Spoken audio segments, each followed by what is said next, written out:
Hello. Toxic relationships നമ്മൾ പലപ്പോഴും കേട്ടിട്ടുള്ളൊരു കാര്യമാണ് അല്ലേ? ടോക്സിക് റിലേഷൻഷിപ്സ് പക്ഷേ കൂടുതലും കേട്ടിരിക്കുന്നത് ടോക്സിക് പാരൻറ്റിങ് കേട്ടിട്ടുണ്ട്, അല്ലെങ്കിൽ ടോക്സിക് ആയിട്ടുള്ള ഒരു മാരിറ്റൽ ലൈഫ്, അല്ലെങ്കിൽ ടോക്സിക് പാർട്ട്ണർ എന്നൊക്കെ പറയുന്നു. ഇതുപോലെ തന്നെ വളരെ സിമിലർ ആയിട്ടുള്ള ഒന്നാണ് ടോക്സിക് ഫ്രണ്ട്ഷിപ്പ്. ഓക്കെ, ഇത് ഏത് എക്സ്റ്റെൻറ്റ് വരെ എന്ന് പറഞ്ഞു കഴിഞ്ഞാൽ ഏത് എക്സ്റ്റെൻറ്റ് വരെയും പോകാം. ഫ്രണ്ട്ഷിപ്പിനിടയ്ക്ക് ഇതിന് മാത്രം ടോക്സിസിറ്റി വരേണ്ട കാര്യം എന്താണ് എന്ന് ചിന്തിക്കാം. പക്ഷേ it's truth, it's A fact. അങ്ങനെ ഒരു സംഭവം ഉണ്ട് എന്നുള്ളത് വളരെ സത്യമായിട്ടുള്ള ഒരു കാര്യമാണ്. ഞാൻ വിശ്വസിക്കുന്നതെന്ന് പറഞ്ഞു കഴിഞ്ഞാൽ എല്ലാ റിലേഷൻഷിപ്പും എന്തും ആയിക്കോട്ടെ, പേരൻസ് ചിൽഡ്രനും തമ്മിലുള്ള റിലേഷൻസ് ആയിക്കോട്ടെ, അല്ലെങ്കിൽ എന്താ പറയുക, ഹസ്ബൻഡ് ആൻഡ് വൈഫ് തമ്മിലുള്ള റിലേഷൻസ് ആയിക്കോട്ടെ, ലവേഴ്സ് തമ്മിലുള്ള റിലേഷൻ ആയിക്കോട്ടെ, എന്തൊരു റിലേഷനാണെങ്കിലും, ഈവൻ ടീച്ചർ സ്റ്റുഡൻറ്റ് തമ്മിലുള്ള റിലേഷൻ ആണെങ്കിലും, എന്തൊരു സ്റ്റുഡൻറ്റിനും ബേസിക്കായിട്ട്, അല്ലെങ്കിൽ ഏതൊരു റിലേഷൻഷിപ്പിനും ബേസിക്കായിട്ട് വേണ്ട ഒന്നാണ് ഫ്രണ്ട്ഷിപ്പ് എന്ന് വിശ്വസിക്കുന്ന ഒരാളാണ് ഞാൻ. ബിക്കോസ് ഫ്രണ്ട്ഷിപ്പ് ഉണ്ടെന്നുണ്ടെങ്കിൽ എല്ലാ റിലേഷൻസും വളരെ സ്മൂത്തായിട്ട് പോകും. പക്ഷേ അമിതമായാൽ അമൃതം വിഷമെന്നാണല്ലോ എന്ന് പറഞ്ഞതുപോലെ ഫ്രണ്ട്ഷിപ്പാണെങ്കിലും ചില കാര്യങ്ങളിൽ, അല്ലെങ്കിൽ ചില ആളുകളിൽ ഇതൊരു ടോക്സിസിറ്റിയിലേക്ക് പോകും. ഓക്കെ, ഇത് എങ്ങനെയാണ്, ഇതെന്താണ്, അല്ലെങ്കിൽ ടോക്സിക് ഫ്രണ്ട്ഷിപ്പ് എന്ന് പറയുമ്പോഴത്തേക്ക് അപ്പോൾ എന്താ ഉദ്ദേശിക്കുന്നതെന്ന് ചോദിച്ചു കഴിഞ്ഞാൽ, മറ്റെല്ലാ റിലേഷൻഷിപ്സും പോലെ തന്നെ സെൽഫിഷ്നെസ് ആണ് ഇതിനകത്ത് മെയിനായിട്ടുള്ളൊരു കാര്യം.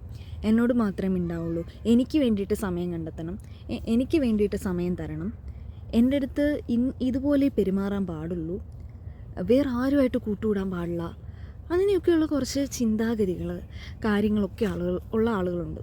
ഒരുപാട് പേരുണ്ടെന്നല്ല പറയുന്നത്, പക്ഷേ വളരെ റെയറായിട്ട് കാണുന്നൊരു സാധനമാണ് ഈ ടോക്സിസിറ്റി ഇൻ ഫ്രണ്ട്ഷിപ്പ് എന്ന് പറയുന്നത്. ഈ റിലേഷൻഷിപ്പ്, ബാക്കിയുള്ള റിലേഷൻഷിപ്പ്, ഈ കലിപ്പം കാന്താരി സെറ്റപ്പുകളൊക്കെ നമ്മൾ ഒരുപാട് കണ്ടിട്ടുള്ളൊരു കാര്യമാണ്, അല്ലെങ്കിൽ കേട്ടിട്ടുള്ളൊരു കാര്യമാണ്. പക്ഷേ ഫ്രണ്ട്ഷിപ്പിലുള്ളൊരു ടോക്സിസിറ്റി എന്ന് പറയുന്നത് അത് ഏത് എക്സ്റ്റെൻറ്റിലാണ് അവിടെ വരെ പോകുന്നതെന്ന് ചോദിച്ചു കഴിഞ്ഞാൽ, നമ്മൾ ഒരു വ്യക്തിയെ, ഞാൻ മനസ്സിലാക്കിയെടുത്തോളം, നമുക്ക് ഒരു വ്യക്തിയോട് അല്ലെങ്കിൽ ഒരു വ്യക്തിയെ ഓവർ ഡിപ്പെൻഡൻ്റ് ആകുമ്പോഴാണ് ഇത് ഒരു ടോക്സിസിറ്റിയിലേക്ക് പോകുന്നത്. അപ്പോൾ ടോക്സിക് ഫ്രണ്ട്ഷിപ്പ് എന്ന് പറയുമ്പോഴത്തേക്കും അവിടെ ഒരു പ്രണയം ഉണ്ടാവാൻ സാധ്യതയുണ്ടോ? കാര്യം സിംറ്റംസ് ഒക്കെ അങ്ങനെ തന്നെയാണ്. എനിക്ക് വേണ്ടിയിട്ട് അല്ലേ, എനിക്ക് വേണ്ടിയിട്ട് ടൈം സ്പെൻഡ് ചെയ്യണം, എന്നോട് സംസാരിക്കണം, ഞാൻ ആവശ്യപ്പെടുമ്പോൾ അവൈലബിൾ ആയിരിക്കണം, എന്നോട് സംസാരിക്കേണ്ട രീതികൾ ഇതൊക്കെയാണ്, എത്ര തിരക്കാണേലും എനിക്ക് വേണ്ടിയിട്ട് മാത്രം ടൈം സ്പെൻഡ് ചെയ്യുക, അതൊക്കെ സിംറ്റംസ് എല്ലാം സെയിം തന്നെയാണ്. പക്ഷേ ഒരിക്കലും ഈ ഒരു ഫ്രണ്ട്ഷിപ്പിൽ അവിടെ ഒരു പ്രണയം എന്ന് പറയുന്നൊരു ഫാക്ടർ വരില്ല. ഇതൊരിക്കലും ഓപ്പോസിറ്റ് സെക്സിലുള്ള ആളുകൾ തമ്മിലുള്ള ഫ്രണ്ട്ഷിപ്പിൽ മാത്രം വരുന്നൊരു കാര്യമല്ല കേട്ടോ. സെയിം ജെൻഡറിലുള്ള ഫ്രണ്ട്ഷിപ്പുകളിലും വരുന്നൊരു കാര്യം തന്നെയാണിത്. ഓക്കെ, ലൈക്ക് ഇപ്പോൾ ഗേൾസ് തമ്മിലുള്ള ഫ്രണ്ട്ഷിപ്പിലാണെങ്കിലും, ബോയ്സ് തമ്മിലുള്ള ഫ്രണ്ട്ഷിപ്പിലാണെങ്കിലും, ഒരു ബോയും ഗേളുമായിട്ടുള്ള ഒരു ഫ്രണ്ട്ഷിപ്പിലാണെങ്കിലും ഇത് സംഭവിക്കും. It depends on the character of that particular person. ആ ഒരു വ്യക്തിയുടെ സ്വഭാവത്തിനനുസരിച്ചായിരിക്കും ഇതിരിക്കുക.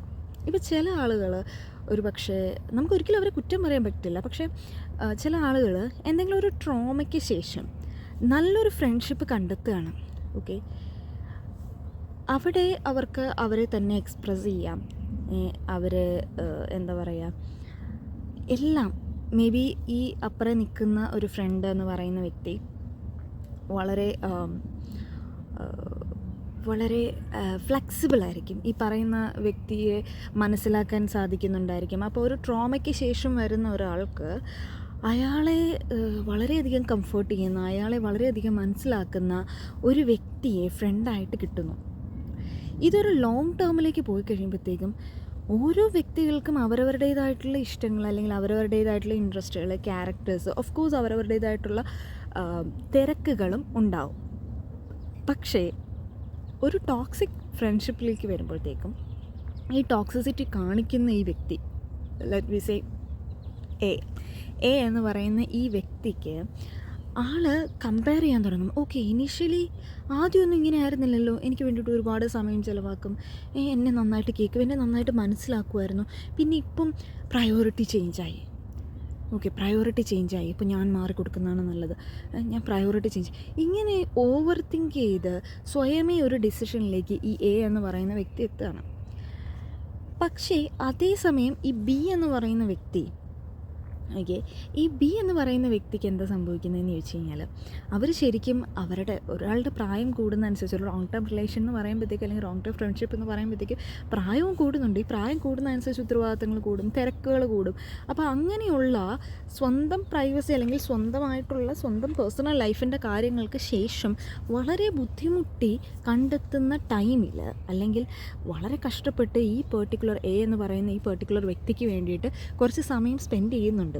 അതിന് ഈ ബി എടുക്കുന്ന എഫേർട്ട് ഒരിക്കലും എ കാണില്ല. എയുടെ ചിന്തയിൽ ഞാൻ ഫ്രീ ആണല്ലോ, ഒരാൾക്ക് ഇതിന് മാത്രം തിരക്ക് വരാൻ എന്താ കുഴപ്പം, എന്നോട് സംസാരിച്ചാൽ എന്താ കുഴപ്പം, എന്നെ ഒന്ന് അന്വേഷിച്ചാൽ എന്താ കുഴപ്പം.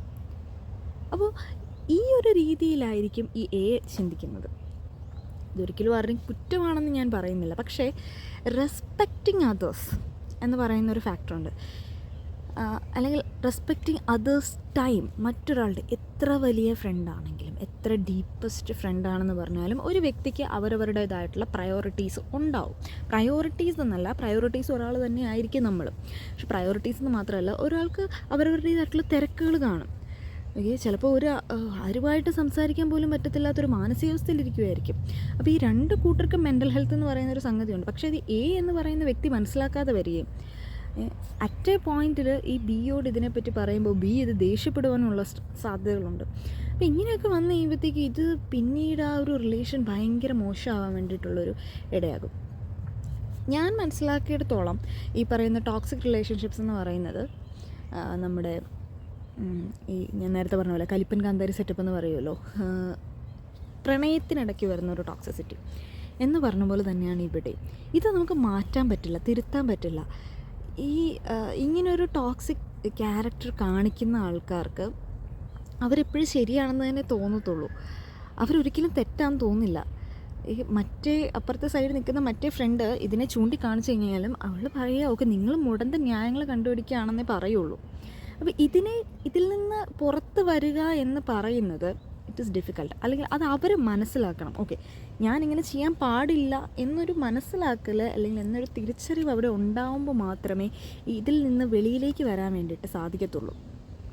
ഇത് കേട്ടുകൊണ്ടിരിക്കുന്ന ആർക്കെങ്കിലും ഈ ഒരു ടോക്സിസിറ്റി ഉള്ള ആൾക്കാരാണെങ്കിൽ, അല്ലെങ്കിൽ അവർ സ്വയം അത് മനസ്സിലാക്കുന്നുണ്ടെങ്കിൽ ഒന്നാലോചിക്കുക, അവർ ചിലപ്പം വളരെ കഷ്ടപ്പെട്ടായിരിക്കും, അല്ലെങ്കിൽ വളരെ എത്രമാത്രം എഫോർട്ടിട്ട് നിങ്ങളുമായിട്ടുള്ള റിലേഷൻ മെയിൻറ്റെയിൻ ചെയ്യാൻ വേണ്ടി, നിങ്ങളുമായിട്ടുള്ള ഫ്രണ്ട്ഷിപ്പ് മെയിൻറ്റെയിൻ ചെയ്യാൻ വേണ്ടി ശ്രമിക്കുന്നുണ്ടായിരിക്കും എന്നറിയാമോ. ഒരിക്കലും നിങ്ങൾ പ്രയോറിറ്റി ലിസ്റ്റിൽ നിന്ന് നിങ്ങൾ മാറിപ്പോയതുകൊണ്ടല്ല, നിങ്ങൾ താഴെ പോയതുകൊണ്ടല്ല, നിങ്ങളെപ്പോഴും അവരുടെ പ്രയോറിറ്റി ലിസ്റ്റിൽ ഉള്ളതുകൊണ്ടാണ് അവരുടെ അൺഓപ്പൺഡായി കിടക്കുന്ന മെസ്സേജുകളിലൊന്നും നിങ്ങളുടെ മെസ്സേജ് ഇല്ലാത്തത്. നിങ്ങളെ അവർ കെയർ ചെയ്യുന്നുണ്ട്, നിങ്ങൾക്ക് വേണ്ടിയിട്ട് അവർ സമയം കണ്ടെത്തുന്നുണ്ട്. ആ കണ്ടെത്തുന്ന എഫേർട്ടിനെ മാനിക്കാൻ വേണ്ടി നോക്കുക. Respect others time. ഓക്കെ, അപ്പോൾ ബൈ ബൈ.